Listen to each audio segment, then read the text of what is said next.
지난주에는 우리나라 헌정사상 처음으로 대통령 탄핵이 인용되어 파면이 선고되는 불행한 일이 있었습니다.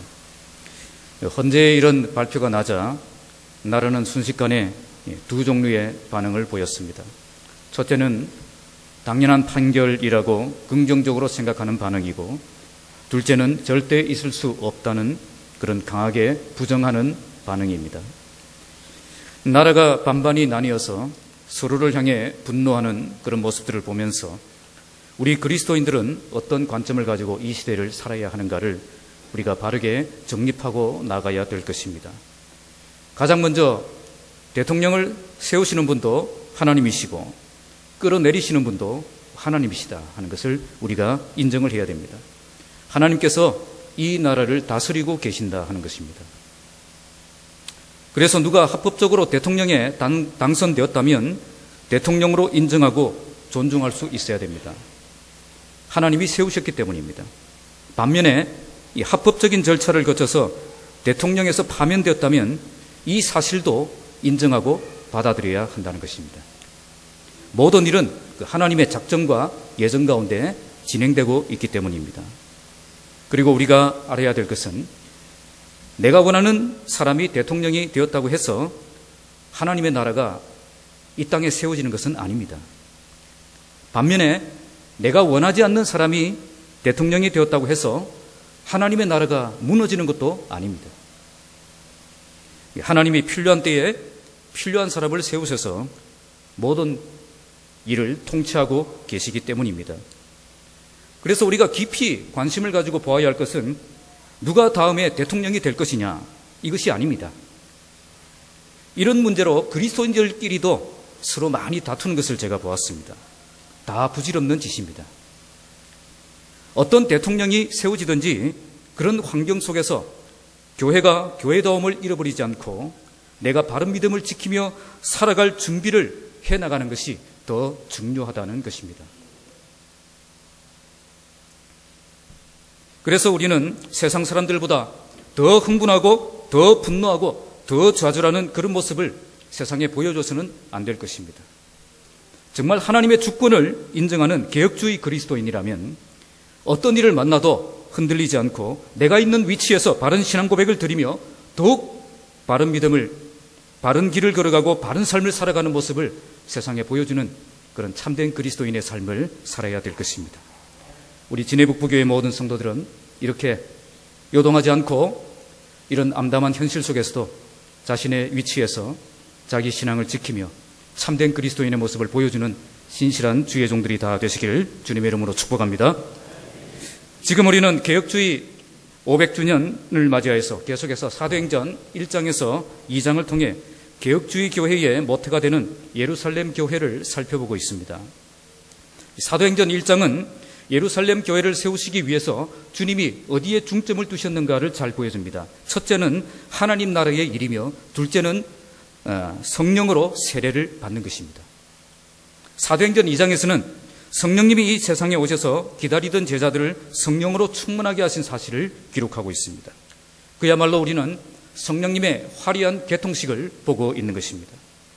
성령님이 이 땅에 오시면서 제일 먼저 하신 일은 우리의 귀를 열어주시고 우리의 눈을 열어주시고 우리의 입을 열어주셨다는 것입니다. 우리의 귀를 열어서 하늘의 소리를 들을 수 있게 하셨고 우리의 눈을 열어서 임재하신 하나님을 보게 하셨고 우리의 입을 열어서 성령이 시키시는 대로 말을 하는 사람이 되게 하셨습니다. 이런 경험을 통해 제자들은 하나님이 우리와 함께 하시고 우리가 하나님의 사람이고 하나님의 백성이라는 사실을 확신하게 되었습니다. 그러면 그 모습을 본 다른 사람들은 어떤 반응을 보였겠습니까? 오늘 본문은 예루살렘의 교회의 이런 변화된 모습을 지켜본 그 세상 사람들의 그 반응에 대해서 말씀하고 있습니다. 그들은 교회의 변화된 그 모습에 깊은 관심을 가지게 되었고 놀라며 하나님을 인정하는 자들도 있었지만 또 조롱하며 비난하는 어떤 사람들도 있었습니다. 오늘 말씀은 교회가 참된 변화를 경험하게 되면 세상으로부터 어떤 반응을 받게 되는가를 우리에게 보여줍니다. 교회가 참된 변화를 경험하게 되면 세상이 관심을 가지는 교회가 되고 세상을 놀라게 하는 교회가 될 수 있습니다. 반면에 우리가 아무리 참된 교회의 모습을 회복해도 여전히 교회를 조롱하고 비난하는 사람들은 세상에 있다는 것입니다. 오늘 이 말씀을 통해서 우리 교회가 바른 변화를 경험하고 바른 반응을 이끌어내는 참된 개혁주의 교회로 세워지기를 주님의 이름으로 축복합니다. 먼저 5절에서 6절 말씀은 세상이 관심을 가지는 교회의 반응을 보이고 있습니다. 5절 함께 읽겠습니다. 그때에 경건한 유대인들이 천하 각국으로부터 와서 예루살렘에, 오늘 말씀은 그때에라고 이렇게 시작합니다. 이 그때에라는 말은 제자들이 성령의 충만을 받아서 다른 나라 말로 이렇게 말하기를 시작할 때입니다. 지금 이때는 이스라엘의 3대 절기 중에 하나인 오순절입니다. 그래서 세계 각국에 흩어져 있던 디아스포라 그 유대인들을 또 유대교로 입교한 그 하나님의 백성들이 예루살렘에 성전의 예배를 드리기 위해서 모여 있었습니다. 여기에 경건한 유대인이라고 했는데요. 이 경건한이라는 말은 헌신적인 신앙생활을 하는 사람을 가리키는 말입니다. 이들은 비록 복음은 몰랐지만 하나님의 말씀을 헌신적으로 따르고 순종하려는 사람들이었습니다. 그래서 이렇게 멀리까지 와서 절기를 지키며 하나님께 경배했던 것입니다. 하나님께서는 바로 이런 사람들에게 성령의 역사를 보여주시고 복음의 진리를 듣고 영생 얻을 수 있는 기회를 주신 것입니다. 만약 그들이 다른 계획 때문에 여기 오지 않았다면 결코 누릴 수 없는 그런 축복이었습니다. 평소에 하나님의 말씀을 따라 순종의 삶을 살아왔기 때문에 이런 놀라운 축복의 기회를 붙잡을 수 있었던 것입니다. 그래서 평소에 신앙생활을 착실하게 하고 헌신적인 삶을 살아가는 것이 정말 중요합니다. 이렇게 평소에 기도생활, 말씀생활, 예배생활, 봉사생활을 충실하게 감당하며 살아갈 때에 결국 이런 자에게 하나님께서는 중요한 때를 만나게 하시고 중요한 경험을 하게 하시고 중요한 사람을 만나게 하셔서 중요한 사명을 감당할 수 있는 축복을 허락해 주신다는 것입니다. 하나님의 때를 놓치지 않고 누릴 수 있는 기회는 평소에 우리에게 주신 은혜의 방편들을 놓치지 않고 충실하게 감당하며 살아가는 삶을 통해서 우리에게 주어지는 것입니다. 우리 모두 평소에 기도생활, 말씀생활, 예배생활, 봉사생활 열심히 하셔서 주님이 주시는 기회를 붙잡고 주님의 귀한 역사를 생생하게 경험하는 복된 삶을 살아가시기를 주님의 이름으로 축복합니다. 6절 말씀 함께 읽겠습니다. 이 소리가 나매 큰 무리가 모여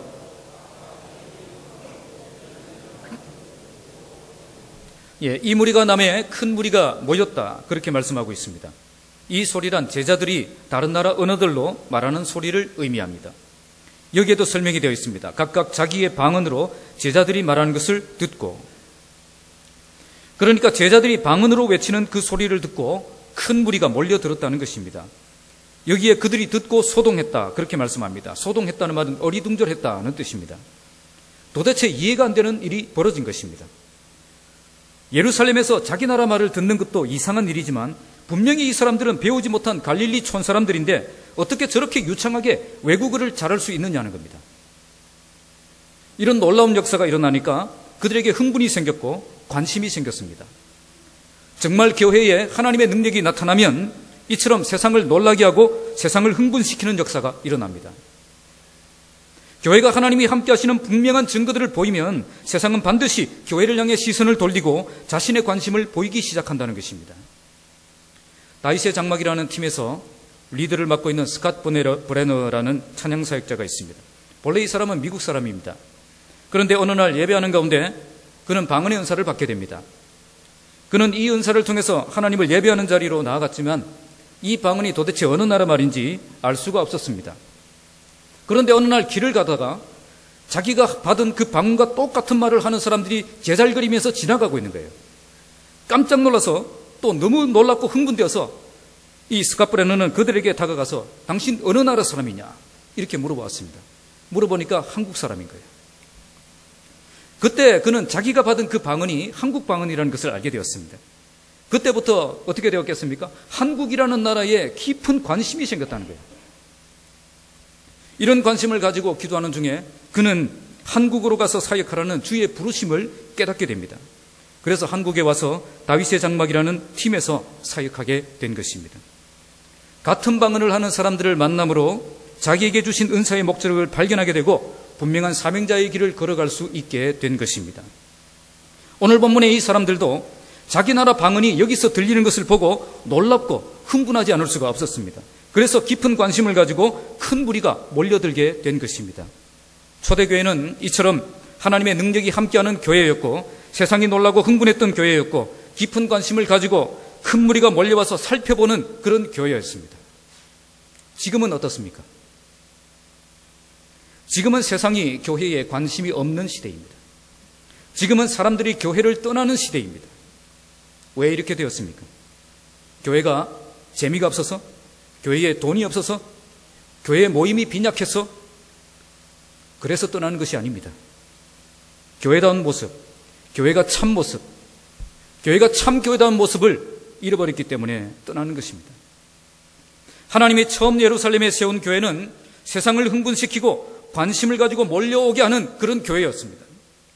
이것은 교회가 참 모습을 되찾게 되면 세상이 반드시 주목하는 그런 교회가 된다는 것을 성경이 우리에게 보여주시는 것입니다. 세상이 달라져야 교회로 오는 것이 아니라 교회가 달라져야 교회로 몰려오는 역사가 일어난다는 것입니다. 룻기를 보면 나오미 가정이 베들레헴에 기근이 일어났을 때에 그 땅을 떠나 모압 땅으로 가는 장면이 나옵니다. 그러나 더 잘 살기 위해서 떠났던 그 모압 땅, 하지만 그 가정은 거기에서 완전히 끼어지고 무너진 가정이 되고 맙니다. 그때 반가운 소식이 들립니다. 그것은 여호와께서 자기 백성을 돌보시사 그들에게 양식을 주셨다 하는 소식입니다. 이 소식을 들었을 때에 절망 가운데 살아가던 그 나오미가 하나님의 품 안으로 다시 돌아가기로 결심합니다. 베들레헴이 하나님의 은혜와 축복으로 축복의 땅으로 바뀌었다는 그 소식을 듣고 그녀에게 새로운 관심이 생긴 것입니다. 내가 이제라도 여호와께 돌아가면 참된 소망이 있다는 것을 깨닫게 되고 그 땅을 향해 나아가게 된 것입니다. 여기서 우리가 알 수 있는 것은 베들레헴이 은혜와 축복의 땅으로 바뀌었을 때 나오미의 마음에도 변화가 일어났다는 것입니다. 그래서 하나님께서도 세상을 먼저 바꾸신 것이 아니라 교회를 먼저 바꾸신 것입니다. 먼저 교회를 변화시키셔서 세상이 교회를 향해 흥분하게 만드시고 깊은 관심을 갖도록 만드신 것입니다. 그러면 하나님께서 교회를 어떻게 바꾸셨습니까? 본문 앞 사도행전 2장 1절에서 4절 말씀에서 그들의 귀를 열어 하늘의 소리를 듣는 사람이 되게 하셨고 그들의 눈을 열어 하나님의 임재 앞에서 살아가는 사람이 되게 하셨고 그들의 입을 열어 성령께서 이끄시는 대로 생명을 살리는 그 말을 그들의 입술에서 선포하는 그런 삶을 사람이 되게 하신 것입니다. 이런 변화의 역사가 일어났을 때에 세상에 깊은 관심을 가지고 몰려오는 교회가 될 수 있었던 것입니다. 개혁주의 500주년을 맞이하여서 우리가 돌아가야 될 참된 초대교회의 그 모습은 이렇게 시작되었습니다. 이걸 통해 우리도 참된 교회의 모습을 회복하면 세상이 반드시 우리를 주목하는 교회가 될 것을 보여주고 계신 것입니다. 오늘 우리 교회도 성령의 충만을 받아 공동체 안에 참된 변화가 일어나고 참된 하나님의 능력이 나타나서 세상이 관심을 가지고 몰려오는 그런 교회로 세워지기를 주님의 이름으로 축복합니다. 두 번째는 7절에서 11절 말씀에서 세상을 놀라게 하는 교회를 보여주고 있습니다. 7절 함께 읽겠습니다. 다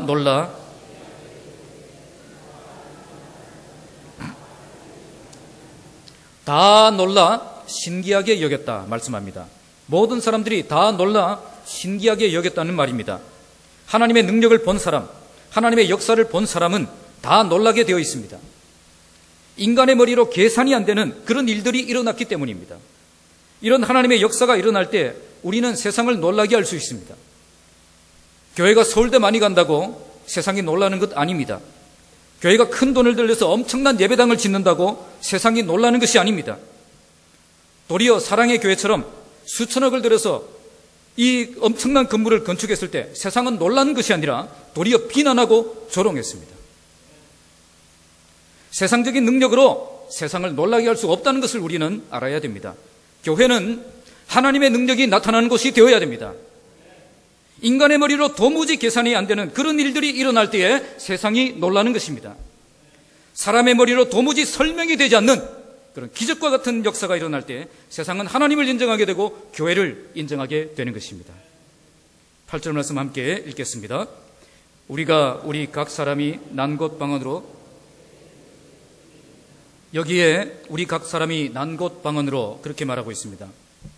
이 말을 하는 것으로 보아서 이들은 이스라엘 땅에서 태어난 사람이 아니라는 것을 알 수 있습니다. 그들은 유대인이거나 아니면 유대교의 개종자들인데 여기에 몰려든 사람들은 모두 다른 나라에서 태어난 사람이라는 것을 알 수 있습니다. 우리 한국인이라고 해도 다른 나라에서 태어나면, 거기서 자라면 한국어보다는 그 나라 말이 더 편하고 쉽습니다. 작년에 뉴질랜드에 있던 제 조카가 와서 함께 지냈는데, 영어로 말하면 아주 편하게 말하는데 한국어로 말하면 뭔가 2% 부족한 이야기를 합니다. 어른인데 애 같은 이야기를 해요. 우리도 마찬가지예요. 우리도 영어로 말하면 다 그렇게 봅니다. 외국 사람들이.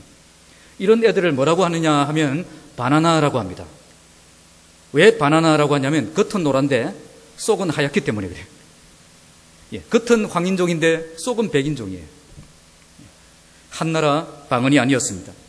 여기 보면은 이 사람들도 히브리어보다는 자기 나라 말이 더 편하고 쉬운 사람들입니다. 그런데 그들의 귀에 아주 익숙한 말이 들리는 것입니다. 자기 나라 말이 들리기 시작하는 겁니다. 그런데 여기에 중요한 표현이 하나 있습니다. 그것은 우리 각 사람이라는 것입니다. 원문의 뜻은 우리 모든 사람이라는 뜻입니다. 한나라 방언이 아니었던 거예요. 그래서 그들은 놀라지 않을 수가 없었습니다. 그래서 이 말하는 사람들이 다 갈릴리 사람이 아니냐?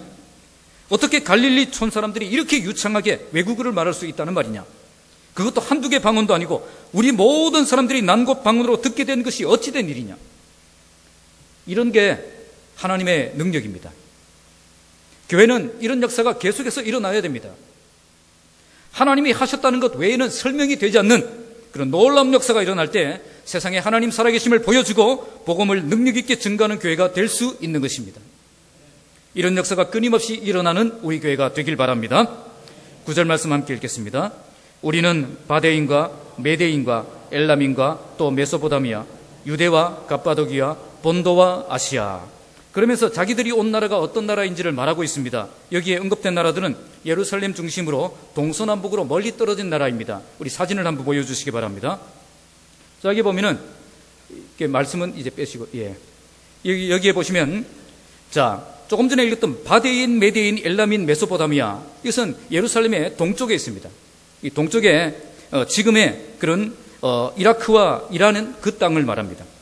이 땅은 바벨론 포로 시절에 끌려갔던 땅이었습니다. 그 다음에 나오는 유대는 지금 중심에 있는 예루살렘을 지역을 말합니다. 방언하는 사람들 중에는 히브리어를 쓴 사람도 있었던 것 같습니다. 그 다음에 갑바도기아, 본도, 아시아, 이 말은 저 위쪽에 이제 있습니다. 그리고 다음 10절에 나오는 부르기아, 밤빌리아도 이스라엘 북서쪽에 있는 소아시아 땅, 지금의 터키 땅을 의미합니다. 또 10절 우리 함께 읽어보겠습니다. 시작. 부르기아와 밤빌리아, 애굽과 및 구레네에 가까운 리비아, 여러 지방에 사는 사람들과 로마로부터 온 나그네, 곧 유대인과 유대교에 들어온 사람들과, 여기 보면 애굽, 구레네에 가까운 리비아 여러 지방, 그것은 밑에 쪽에 보면은 동쪽에 있습니다. 이스라엘 서남 쪽에 아프리카 북부 지역에 있는 나라입니다. 로마로부터 온 나그네, 이들은 유대인들도 있었고 유대교에 들어온 사람들도 있었다고 합니다. 로마는 이스라엘 서쪽에 이렇게 이탈리아 지역에 있는 나라들을 의미합니다. 자, 11절 함께 읽겠습니다. 그레데인과 아라비아인들이라 우리가 다 우리의 각 언어로 하나님의 큰 일을 말함을 듣는도다 하고, 그레데인이라는 말은 이 사도행전에 나오는 바나바의 고향인데요. 이스라엘 서쪽에 이 지중해를 한참 가다 보면 이 만나는 대마도처럼 생긴 섬이 있습니다. 그 대마도처럼 생긴 그 섬이 바로 이 그레데인들입니다. 아라비아인들이 나오는데 이것은 이스라엘 동남쪽에 있는 아라비아 사막에 위치한 나라, 지금의 사우디아라비아를 말합니다. 그러니까 동쪽에, 여러분들이 보면 동쪽이 이쪽이죠. 동쪽에 이라크 지역, 북쪽에 터키 지역, 서쪽에 이탈리아 지역, 남서쪽에 아프리카 북부 지역, 동남쪽 사우디아라비아 지역, 이 지역까지 이스라엘 그 모든 주변의 나라에서 온 모든 사람들이 우리의 각 언어로 하나님의 큰 일을 말함을 듣는 역사가 일어난 것입니다. 사도행전의 저자가 누구죠? 사도행전을 누가 적었습니까? 누가 적었겠습니까? 누가가 적었습니다. 누가가 사도행전을 기록하면서 이 나라 이름들을 다 왜 기록했겠습니까? 왜 이 나라 이름들을 다 기록했겠죠? 바로 지금 여기서 성령의 역사를 경험하고 나중에 베드로를 통해서 복음을 듣고 회개한 그 사람들, 세례받고 제자가 된 그 사람들 모두 이 나라로 다시 돌아가서 그 땅에 하나님의 교회를 세우는 사람들이 될 것이기 때문에 그렇습니다. 바로 이 지역에서 복음의 역사가 활발하게 일어나고 교회가 능력 있게 세워지는 역사가 일어나게 될 것이라는 것을 보여준 것입니다. 실제로 바울이나 다른 사도들이 직접 로마에까지 가서 복음을 전한 적이 없습니다. 하지만 바울이 로마에 도착했을 때는 이미 로마 교회가 세워져 있었고 복음의 역사가 그 땅에 일어나고 있었습니다. 누가 이렇게 한 것입니까? 바로 오늘 오순절에 예루살렘에 와서 예수님을 만난 사람들이 각각 돌아가서 각각 자기 지역에 교회를 세운 것입니다. 그래서 이 지역 이름을 일일이 낱낱이 기록한 것입니다. 앞으로 이 땅에서 하나님의 역사가 일어날 것이고 주의 백성들이 일어날 것이고 교회가 세워질 것이라는 것을 우리에게 보여주는 것입니다. 여기서 그들이 모두 무엇을 듣는다고 말하고 있습니까? 이제 잘생긴 저를 보여주세요. 하나님의 큰 일을 듣는다, 그렇게 말하고 있습니다. 하나님의 큰 일은 무엇입니까? 원문의 뜻은 하나님의 위대한 사역, 하나님의 놀라운 역사를 의미하는 것입니다. 하나님께서 놀라운 일을 행하신 그 놀라운 구원의 역사를 그들이 선포하고 있다는 것입니다. 제자들의 방언은 그냥 횡설수설하는 그런 방언이 아니었습니다. 누가 듣더라도 그것은 널리 증명했고 하나님의 위대한 역사에 대해서 선포하는 메시지였습니다. 그들이 이렇게 할 수 있었던 것은 그들의 입이 성령에 의해서 사로잡혀 있었기 때문이었습니다. 자기 실력으로 이렇게 하려고 한다면 그렇게 분명하게 메시지를 전할 수 없었을 것입니다. 그러나 아무리 못 배운 갈릴리 촌사람이라도 성령에 사로잡히니까 하나님의 위대한 역사에 대해서 이렇게 놀랍게 분명하게 설득력 있게 그들에게 선포할 수 있었던 것입니다. 우리도 성령께 사로잡히면 횡설수설하는 것이 아니라 아주 분명하고 정확하게 하나님의 역사에 대해서 선포하는 전도자가 될 수 있습니다. 분명한 것은 하나님의 큰 일을 우리가 경험해야 된다는 것입니다. 제자들은 자기가 경험한 그 하나님의 그 놀라운 큰 일을 선포했기 때문에 당당했고 그리고 자신감이 있었습니다. 우리도 우리가 경험한 그 하나님에 대해서 선포할 때는 자신감이 있습니다. 그러나 우리가 분명하게 경험하지 못한 하나님이라면 엉뚱한 소리를 할 가능성이 높습니다. 그래서 전도자들은 간증을 가지고 있어야 됩니다. 전도할 때 다른 사람들과 절대 논쟁을 해서는 안 됩니다. 왜 논쟁을 해서는 안 됩니까? 논쟁을 해서 우리가 이기면 그들이 기분 나빠서 안 옵니다. 논쟁을 해서 우리가 지면 어떻게 됩니까? 기독교가 엉터리가 되기 때문에 안 옵니다. 그래서 논쟁은 이겨도 안 오고 져도 안 온다는 거예요. 그래서 뭘 해야 됩니까? 간증을 해야 됩니다. 우리가 간증을 가지고 있으면 자신감이 있습니다. 내가 분명히 경험한 하나님의 역사이기 때문에 여기에는 아무도 토를 달 수가 없는 것입니다. 물론 인간이 완악해지면 분명히 경험한 그 하나님의 능력에 대해서 이야기하는데도 반박하고 대들기도 하는 그런 인간들을 본 적은 있습니다. 무조건 그런 건 없다고 우기고 보는 거죠. 그러나 대부분 정상적인 사고력과 정신 상태를 가진 사람이라면 간증을 말하는데 토를 다지 않습니다. 분명히 경험한 하나님을 말하는 것이기 때문에 인정을 할 수밖에 없는 것입니다. 이렇게 내가 경험한 간증을 준비해서 나가면 성령께서 우리의 입술을 주장하셔서 복음을 능력 있게 전파할 수 있도록 도와주시는 것입니다. 오늘 본문에 나온 초대교회 예루살렘 교회는 세상을 놀라게 하는 교회였습니다. 사람들이 다 놀라 신기하게 여길 수밖에 없는 일들이 일어났던 교회였습니다. 그런데 지금은 놀랄 일이 별로 일어나지 않는 교회의 모습을 보여주고 있습니다. 도리어 어떤 극단주의 그런 개혁주의자들은 이런 놀라운 일들이 일어나는 교회를 엉터리 교회라고 손가락질하는 그런 모습도 종종 보게 됩니다. 그러나 어떤 교회가 정상적인 교회입니까? 어떤 교회가 개혁주의 바른 교회입니까? 하나님의 능력이 강력하게 역사하여 세상에 하나님 살아계심을 분명히 보여줄 수 있는 그 교회가 참된 교회이며 정상적인 교회입니다. 놀랄 것이 하나도 없는 그 교회가 정상이 아니라 놀라운 일들이 풍성하게 일어나는 교회가 우리가 회복해야 될 바른 개혁주의 교회라는 것을 오늘 본문이 우리에게 보여주고 있는 것입니다. 오늘 우리 교회가 이처럼 하나님의 능력이 분명히 나타나는 교회로 세워지길 바랍니다. 이런 역사가 분명히 일어날 때 세상을 놀라게 하는 교회가 될 수 있습니다. 인간의 머리로 도무지 설명이 되지 않는 놀라운 기적과 같은 역사가 일어날 때에 세상은 하나님을 인정하게 되고 교회를 인정하게 되는 것입니다. 우리 교회에 이런 놀라운 역사가 풍성하게 일어나서 간증이 쏟아지는 교회, 하나님의 살아계심을 보여주는 교회, 복음을 능력 있게 증거하는 교회로 세워지기를 주님의 이름으로 축복합니다. 마지막 세 번째는 12절에서 13절 세상의 조롱을 받는 교회의 모습을 보여줍니다. 12절 13절 같이 읽겠습니다. 시작. 다 놀라며 또 어떤 이들은 조롱하여 이르되 그들이 새 술에 취하였다 하더라. 여기에는 사람들의 두 가지 반응이 나오죠. 일단 모든 사람들이 다 놀란 것은 분명합니다. 그리고 모두 당황했다고 말합니다. 이 당황했다는 말은 이해를 하지 못했다는 말입니다. 그들이 하는 말을 이해하지 못했다는 것이 아니라 지금 그들이 하는 그런 일들이 자기의 머리로는 도무지 이해할 수 없었다는 겁니다. 교회에 하나님의 능력이 나타나면 사람들은 두 가지 반응을 일으킵니다. 어떤 사람들은 놀라며 하나님을 인정하게 되지만 다른 사람들은 조롱하며 비난한다는 것입니다. 어떤 사람들은 내가 듣고 싶었던 말씀이라고, 내가 경험하고 싶었던 하나님이라고 그렇게 환영하지만 어떤 사람들은 놀라면서도 조롱하면서 삐딱하게 해석하고 비난하는 사람들이 있습니다. 그들이 조롱하면서 뭐라고 말하고 있습니까? 그들이 새 술에 취하였다. 이 새 술이란 말은 단술, 향긋한 술이라는 뜻입니다. 이 아직 발효가 되지 않는 그런 포도 주스를 말합니다.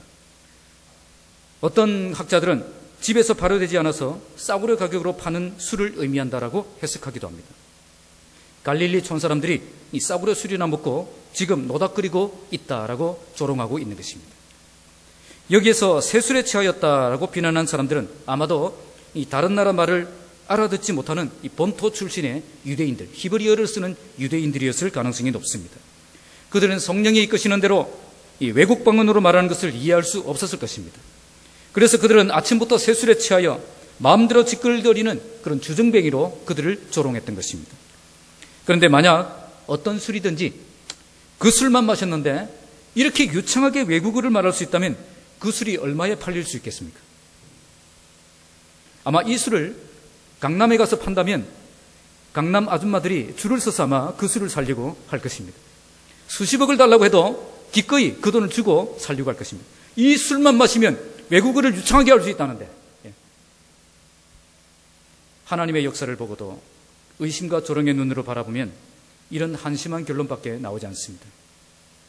예수님이 귀신을 쫓아내실 때에도 그런 사람들은 이런 역사를 이해할 수가 없어서, 받아들일 수가 없어서 귀신의 두목 바알세불의 힘을 힘입어서 저러고 있다고 그렇게 예수님을 비난했습니다.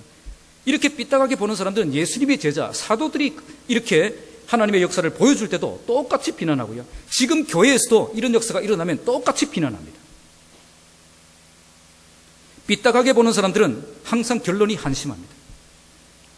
오늘 이 말씀은 교회가 아무리 교회답게 세워지고 하나님의 능력이 나타나고 하나님의 기적이 일어나고 그래도 여전히 세상에는 교회를 인정해 주지 않고 조롱하며 대적하는 사람들이 있다는 것을 우리에게 보여줍니다.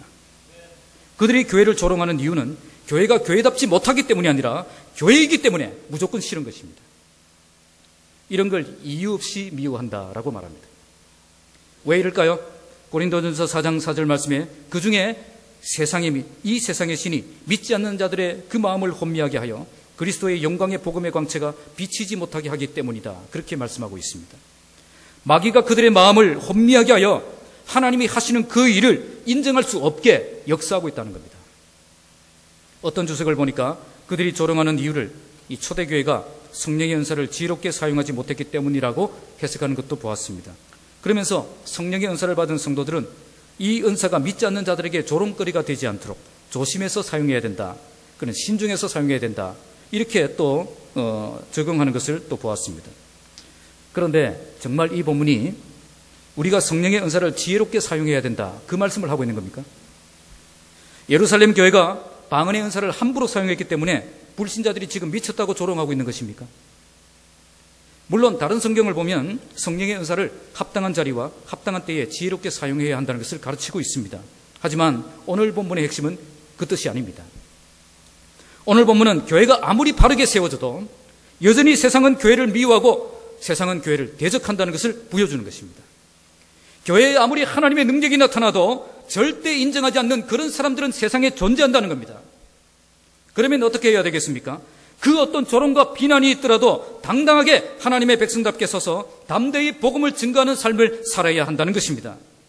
세상의 인정을 받기 위해 세상이 좋아하는 모습을 해주고 세상이 좋아하는 말을 해주고 세상이 좋아하는 행사를 해준다고 그들의 생각이 바뀌고 그들이 교회를 좋아하게 되는 것은 아니라는 겁니다. 교회가 아무리 바르게 세워져도 세상은 여전히 교회를 미워하고 교회를 무시하고 교회를 대적할 것입니다. 교회가 아무리 뚜렷한 하나님의 역사를 경험해도 세상은 여전히 교회를 조롱하며 배척할 겁니다. 교회가 아무리 사랑을 실천하고 세상의 선한 일을 열심히 한다고 해도 세상은 여전히 교회를 향해 악담을 퍼붓고 핍박할 것입니다. 그렇기 때문에 우리는 이런 세상의 반응을 절대 두려워해서는 안 됩니다. 아무리 노력해도 좋은 반응이 없다. 그래서 낙심할 필요도 없습니다.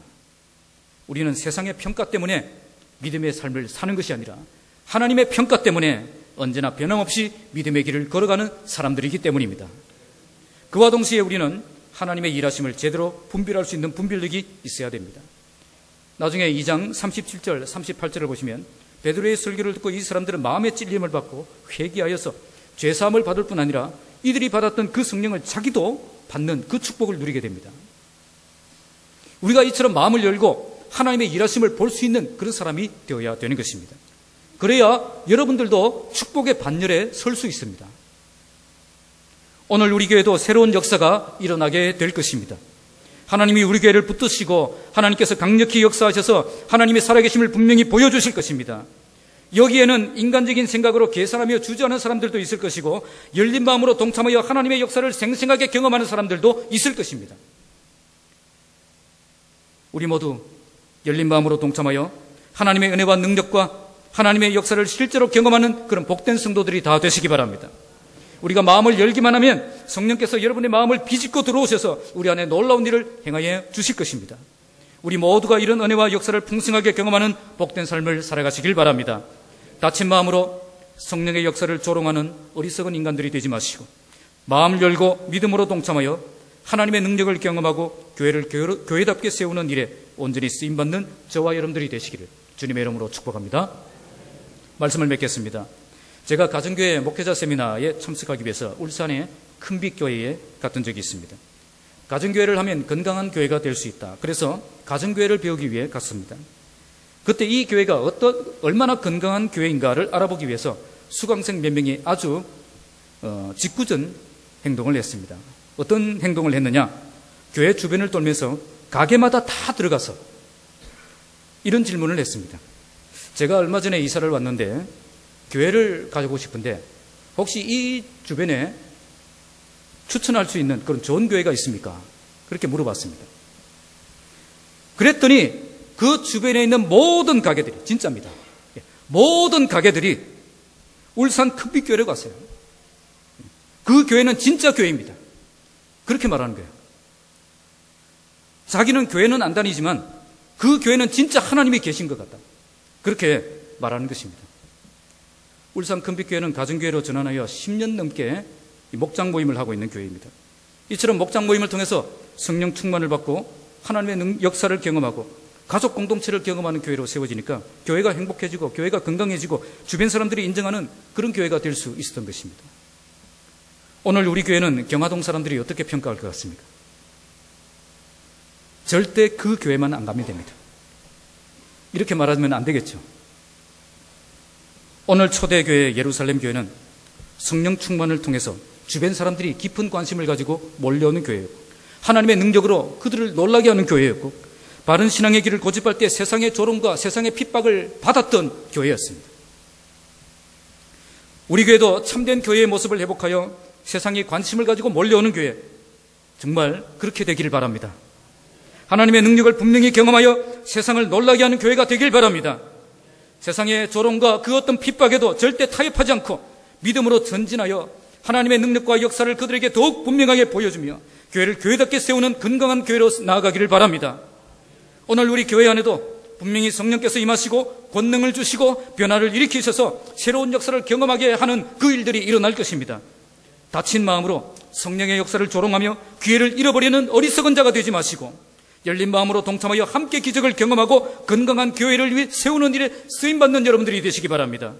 그래야 우리 교회가 이 경화동 땅에서 모든 사람들이 관심을 가지고 몰려오는 교회가 되고 놀라운 하나님의 능력을 보여주는 교회가 되고 세상의 그 어떤 조롱과 비난에도 굴복하지 않고 끝까지 믿음을 지키며 믿음의 길을 걸어가는 교회가 되어서 개혁주의 바른 교회의 모습을 이 진해 땅에 회복하는 참된 교회가 되기를 주님의 이름으로 축복합니다. 기도하겠습니다. 하나님 아버지, 오늘 이